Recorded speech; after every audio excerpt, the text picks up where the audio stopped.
আজকে আমরা past indefinite tense সম্পর্কে জানব। আগের দিন আমরা জেনেছি, অর্থাৎ সেকেন্ড ক্লাসে আমরা জেনেছি প্রেজেন্ট ইনডেফিনাইট টেন্স, আর আজকে হলো থার্ড ক্লাসে আমরা পাস্ট ইনডেফিনাইট টেন্স সম্পর্কে জানব। যারা আগের ভিডিও দেখোনি তারা আমার আই বাটনের লিঙ্ক দেওয়া থাকবে, সেখান থেকে দেখে নিও। আগের ভিডিওগুলো না দেখলে পরের ভিডিওগুলো কিছুই বুঝতে পারবে না, তাই তোমরা অবশ্যই আগের ভিডিওগুলো দেখো। আজকে পাস্ট ইনডেফিনাইট টেন্স, যেটা অনুবাদ করা খুব সহজ, সেটা আমরা শিখে নেই। চলো কিভাবে পাস্ট ইনডেফিনাইট টেন্স করতে হয়। তবে আগেই বলে রাখি, পাস্ট ইনডেফিনাইট টেন্স করতে গেলে প্রথমে তোমাদের সবাইকে ভার্বের পাস্ট ফর্ম, অনেকে V2 ফর্ম বলে, সেই ফর্মটা জেনে নিতে হবে। প্রেজেন্ট, পাস্ট, পাস্ট পার্টিসিপেল, এই 3 রকমের ফর্ম থাকে ভার্বের, সেগুলো তোমরা ভালো করে মুখস্থ করে নিলে তবেই পাস্ট টেন্স অর্থাৎ পাস্ট ইনডেফিনাইট টেন্স খুব সহজে করতে পারবে। চলো আমরা তাহলে এর নিয়মটা শিখে নিই।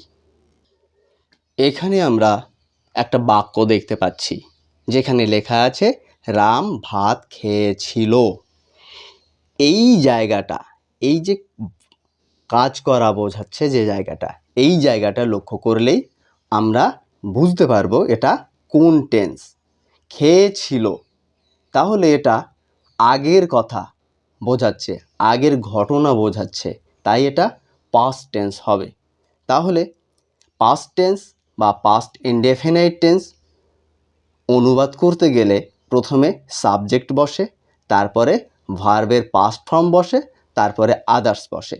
তো সেইভাবে আমরা যদি এটাকে অনুবাদ করি, তাহলে প্রথমে কাজটা কে করছে সেটা দেখতে হবে।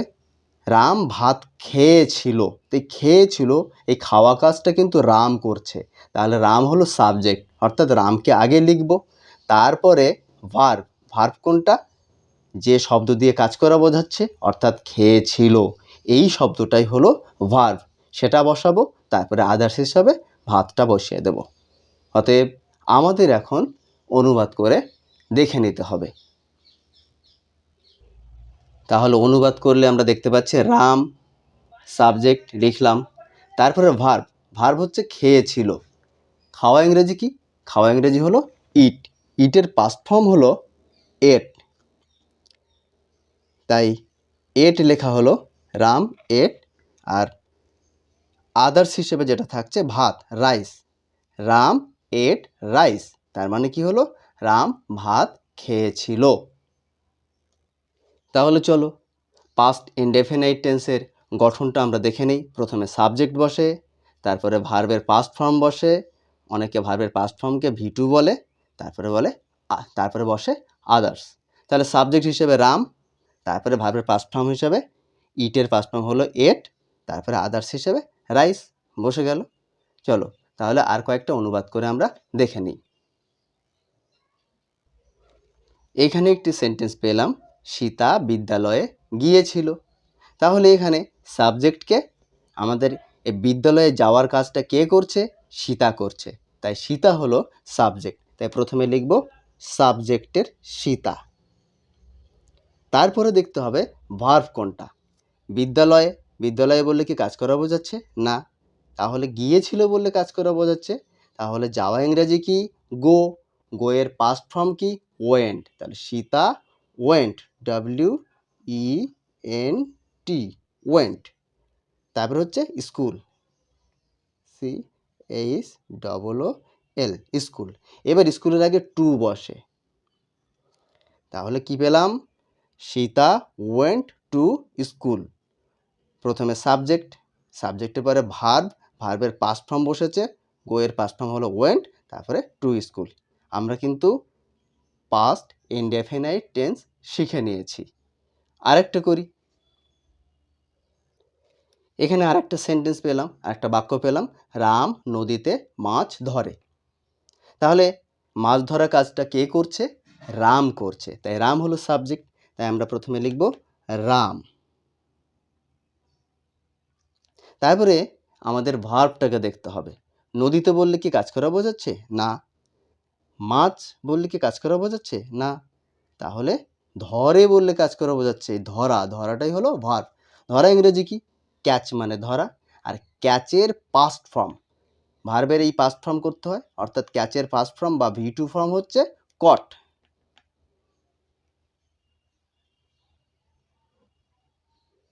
কট।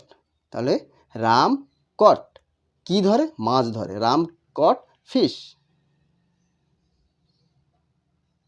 নদীতে, নদী ইংরেজি আমরা জানি রিভার। তাহলে আমরা কি নদী পেয়েছি এখানে? এখানে কিন্তু আমরা নদী পাইনি, এখানে লেখা আছে নদীতে। তাহলে নদীতে ইংরেজি হচ্ছে ইন দ্য রিভার।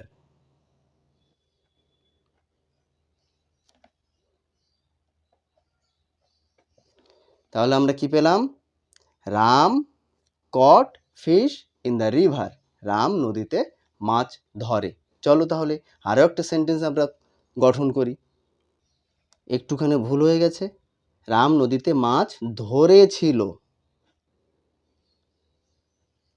রাম নদীতে মাছ ধরেছিল। রাম নদীতে মাছ ধরে বললে প্রেজেন্ট ইনডিফিনাইট টেন্স হয়ে যায়। রাম নদীতে মাছ ধরেছিল, তাহলে পাস্ট ইনডিফিনাইট টেন্স হয়। চলো এবার তাহলে নতুন একটা সেন্টেন্স দেখি আমরা। এখানে একটা সেন্টেন্স পেয়েছি, তাহারা মাঠে ফুটবল খেলেছিল। তাহলে এই খেলেছিল মানে আগের কথা বলা হচ্ছে, অর্থাৎ পাস্টের কথা, পাস্ট ইনডিফিনাইট টেন্স। এখানে